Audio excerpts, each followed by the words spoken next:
అప్పుల బాధలు వెంటాడుతున్నాయా? అయితే 6 JVR వారి జాతిరత్నాలు ధరించండి.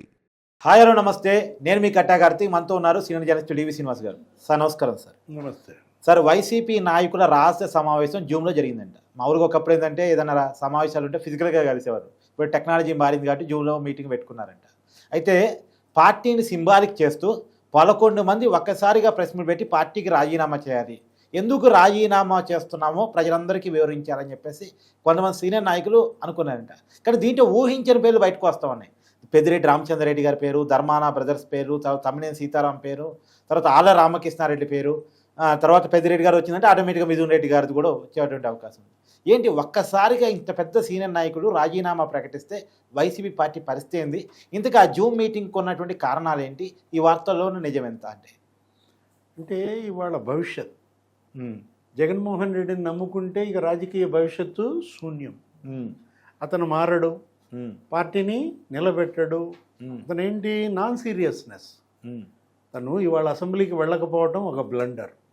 ఆందోళనలకు పిలిపిస్తాడు, అతను పారిపోతాడు. ఇవాళ మనం చూసాం, ఒక 3-4 ఆందోళనలు జరిపారు ఈ సంవత్సర కాలంలో. అవును, అటు రైతుల కోసం ఆందోళన అన్నాడు, యువకుల కోసం ఆందోళన, లేకపోతే అటు ఫీజు పోరనో ఏదో యువత పోరనో ఏదో, లేకపోతే కరెంటు ఛార్జీలకు వ్యతిరేకంగా ఒక పిలుపిచ్చాడు. జగన్మోహన్ రెడ్డి ప్రతి పిలుపు ఇవాళ మిస్ఫైర్ అయింది. రైతుల కోసం ఆందోళన చేస్తే ఇవాళ ధాన్యం రైతుల బకాయిలు 1650 కోట్లు మేమే ఇచ్చాం, నువ్వు వాళ్ళకి మరి సంవత్సర కాలంగా ఇవ్వకుండా వాళ్ళని వేధించావు. వాళ్ళు స్పష్టంగా చెప్పారు, ఏది రైతులకు మేము ఫలానా రేపు ఖరీఫ్లోనే ఆ 20,000 సాయం కూడా ఇస్తున్నాం. నువ్వు ఆర్బీకేలు పెట్టావు, ఆ ఆర్బీకేలు అన్నీ కూడా ఇవాళ అవినీతి కేంద్రాలుగా మారాయి.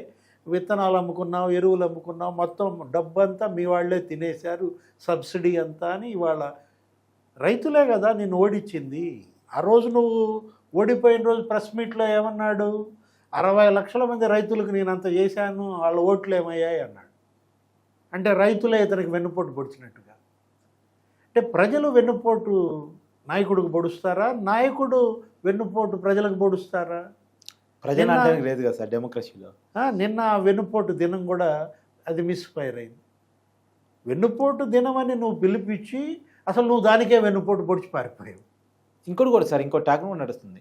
జగన్మోహన్ రెడ్డి గారి తెనాలి పర్యటన వద్దు అని చెప్పేసి వైసీపీలో ఉన్న సీనియర్ నాయకులు అంతా జగన్మోహన్ రెడ్డి గారికి చెప్పారంట, వినలేదంట, తెనాలి పర్యటనకు పోయారంట. అక్కడ చాలా అసహనం వైసీపీ నాయకుల్లో వచ్చిందంట. తర్వాత రోజు ఆ తెనాలి పర్యటన తర్వాత రోజే వెన్నుపోటు దినోత్సవం ఉంది. మరి ఆ రోజు ఎందుకని లేడు, ఇది ఎందుకని పెట్టుకున్నాడు? అంటే మీరు ఏం చెప్తే దానికి రివర్స్గా జగన్మోహన్ రెడ్డి ఆలోచిస్తాడా అనేటువంటిది ఆ సీనియర్ నాయకులు అలాగే కారణం అట. అంటే అహం ఏది ఇవాళ ఒక మూర్ఖత్వం. మీరు చెబితే నేను ఎందుకు వినాలి? ఇప్పుడు జనం చెబితే నేను వింటానా? జగన్ చెబితే జనం వినాలి కానీ అంతా వితండవాదం.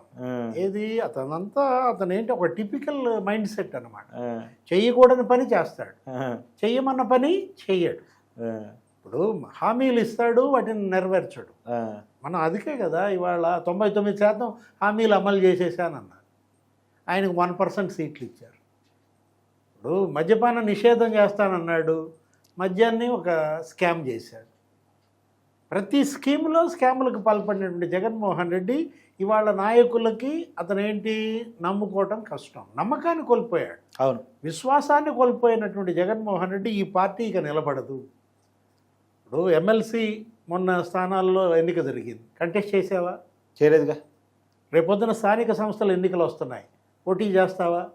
అంటే చేయడు, ప్రభుత్వం చేయనట్లేదు అని చెప్తాడేమో. అంటే ఇవాళ పారిపోతున్నటువంటి పార్టీ, పరారీలో ఉన్నటువంటి నాయకులు ఎవరు జగన్మోహన్ రెడ్డిని నమ్ముకుంటారు? కేసుల్లో ఉన్నాళ్ళు మాత్రమే జగన్ వెంటుంటారు.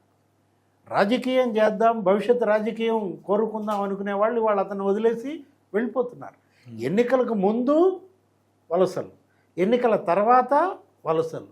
ఎవరైతే జగన్ను వదిలేశారో వాళ్ళు బాగుపడ్డారు, వాళ్ళు గెలిచారు. మళ్ళీ ఎవరు? కృష్ణదేవరాయలు, కోటమిరెడ్డి శ్రీధర్ రెడ్డి, ఆనం రామనారాయణ రెడ్డి, లేకపోతే వేమిరెడ్డి ప్రభాకర్ రెడ్డి, బాలశౌరి, వంశీకృష్ణ యాదవ్, మాగంటి శ్రీనివాసులు రెడ్డి. అసలు ఎవరైతే జగన్ను వదిలేశారో వాళ్ళందరినీ ప్రజలు నెత్తిన పెట్టుకున్నారు. అవును, జగన్తో పాటు ఎవరైతే ట్రావెల్ అయ్యారో వాళ్ళందరినీ ఓడించారు.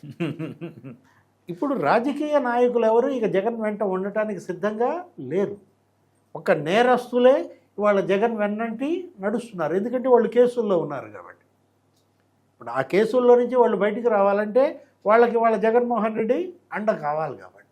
మనం చూసుకున్నాం ధర్మాన ప్రసాదరావు, ధర్మాన కృష్ణదాస్ ఎక్కడున్నారు? మొన్న ఏదో వెన్నుపోటు దినం చేద్దామని చెప్పి వాళ్ళ ఇంట్లో మీటింగ్ పెట్టారంట. ఏంటి ఇక్కడ ఈ న్యూసెన్స్ తీసేయండి, పార్టీ కార్యాలయంలో పెట్టుకోండి అన్నాడు. అస్త్ర సన్యాసం ఎందుకు చేస్తున్నారు? ఆయన ఎవరో ఉన్నాడు, ఎవరు వాళ్ళ నాని, అవును, ఆయన వైద్య ఆరోగ్య శాఖ మంత్రిగా చేశాడు, డిప్యూటీ సీఎంగా ఉన్నాడు. సార్ ఇక్కడే సార్ నేను ఆ పాయింట్ అడగదలుచుకున్నాను. ఆంధ్రప్రదేశ్ డిప్యూటీ సీఎంగా వాళ్ళ నాని చేశాడు, తర్వాత మంత్రిగా ధర్మాన సోదరుడు ఒక అర్థం చేశాడు, తర్వాత పెద్దిరెడ్డి రామచంద్రరెడ్డి మంత్రిగా చేశాడు, మిథున్ రెడ్డి ఎంపీగా అయ్యాడు, ఇప్పుడు మళ్ళీ ఎంపీగా ఉన్నాడు. ఏం తక్కువ చేసిందని వారు రాజీనామా చేస్తున్నారు? అంటే పెద్దిరెడ్డి వాళ్ళు రాజీనామా చేయరు, ఎందుకంటే జగనే పెద్దిరెడ్డి, పెద్దిరెడ్డే జగన్. సరే అది పోనండి, వాళ్ళు మోదీయండి. ఈ ధర్మాన సోదరుడు కూడా వాళ్ళలో ఒకరు మంత్రిగా చేశారు. అంటే ఇవాళ వాళ్ళ భవిష్యత్తు చూసుకుంటున్నారు. ధర్మాన ప్రసాదరావు, ధర్మాన కృష్ణదాస్ వాళ్ళు ఏంటి శ్రీకాకుళంలో ఆది నుంచి ఉన్నాళ్ళు. అటు రాజశేఖర రెడ్డి క్యాబినెట్లో పనిచేశారు, సుదీర్ఘకాలం శాసనసభ్యులుగా ఉన్నారు. జగన్ క్యాబినెట్లో, కిరణ్ క్యాబినెట్లో, లేకపోతే రోసయ్య క్యాబినెట్లో ఉన్నాడు కదా ప్రసాదరావు. ఆదిమూలపు సురేష్ అంతే కదా. నీకు ధర్మాన ప్రసాదరావు ఎన్నికల ముందు మాట్లాడిన మాటలు నీకు గుర్తులేదా? అవును. ఏది భూ కబ్జాలకు పాల్పడుతున్నారు, ఆడెవడో సుబ్బారెడ్డి అంటే కడప నుంచి వచ్చాడు, శ్రీకాకుళంలో భూములు కబ్జా చేస్తారంటే నేను వార్నింగ్ ఇచ్చానని అతని వీడియో అప్పట్లో వైరల్ అయింది. ధర్మాన ప్రసాదరావు అలే కాదు, తమ్మినేని సీతారాం ఎక్కడున్నాడు?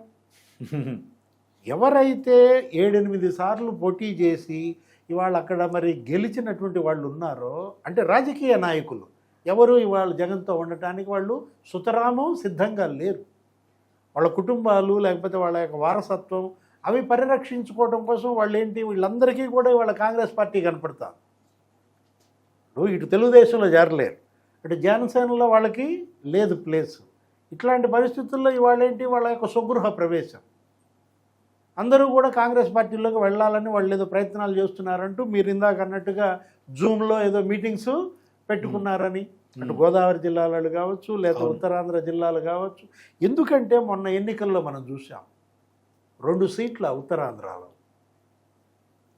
34 సీట్లలో 2 సీట్లు వచ్చాయి. అసలు నీకు గోదావరి జిల్లాలో స్వీప్ బూస్ట్ అయిపోయింది. 8 జిల్లాల్లో ఇవాళ అసలు ఇతనికి అసలు ఒక్క సీటు లేని పరిస్థితిలో ఇక భవిష్యత్తు లేదు జగన్మోహన్ రెడ్డికి అనే దాంట్లో జూమ్లో ఎందుకు సమావేశం అయ్యారు అని అడుగుతాను. ఎందుకంటే ఆ మధ్య ఒక 20 మంది ఐఏఎస్లు, ఐపీఎస్లు హైదరాబాద్లో ఏదో మీటింగ్ పెట్టుకున్నారు. ఆ మీటింగ్ ఎవరెవరు వెళ్ళారు ఏంటి అనేది తెలిసిపోయింది. వాళ్ళ సొంత వాహనాలు వేసుకెళ్ళలేదు, వాళ్ళు అన్ని జాగ్రత్తలు తీసుకున్నారు. గూగుల్ టేక్అవుట్కి ఇవాళ ట్రేస్ అవ్వకుండా వాళ్ళ ఫోన్లు కూడా వాళ్ళ ఇంట్లో వదిలేసి వెళ్ళిన పలానా వాడు వెళ్ళాడు అని చెప్పి ఐఏఎస్లు, ఐపీఎస్లు ఎవరెవరు ఆ మీటింగ్ హాజరయ్యారో తెలిసిపోయింది. అందుకని ఈ 11 మంది వాళ్ళ నాయకులు ఏది అసలు ఎవరెవరు సమావేశం అయ్యారో బయటికి రాకుండా ఉండటం కోసం జూమ్లో సమావేశం అయ్యారా? టెక్నాలజీని బాగా వాడుకుంటున్నారు. ఇవాళ భవిష్యత్తు ముఖ్యం. ఎందుకంటే ఇవాళ జగన్మోహన్ రెడ్డికి, ఆ పార్టీకి ఇక రాజకీయ సమాధి అనేది తెలిపోయిన నేపథ్యంలో ఎవరి వాళ్ళ భవిష్యత్తు చూసుకుంటున్నారు. తెలుగుదేశంలోకి వెళ్ళేవాళ్ళు తెలుగుదేశం, బీజేపీ వైపు, లేకపోతే జనసేన. అక్కడ ఖాళీ లేని వాళ్ళు ఇక కాంగ్రెసే వాళ్ళకి ప్రత్యామ్నాయంగా వాళ్ళ అడుగులు పడుతున్న నేపథ్యంలో అది క్లోజ్డ్ చాప్టర్, ముగిసిన అధ్యాయం. ఏంటి, అటు జగన్మోహన్ రెడ్డి, ఇటు YSR Congress. Thank you sir.